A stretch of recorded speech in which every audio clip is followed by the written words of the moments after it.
बाळा, हे सिंह आणि उंदीरचं पुस्तक आहे.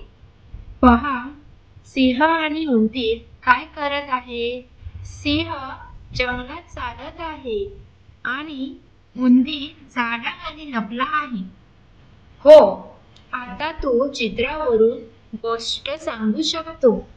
चला, तुझं वाचन सुरू कर.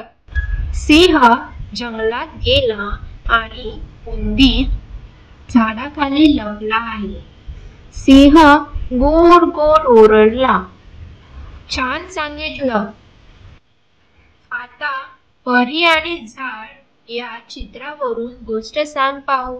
परी झाडावर उडत होती आणि ती आकाशात पंख लांब करताना दिसत होती.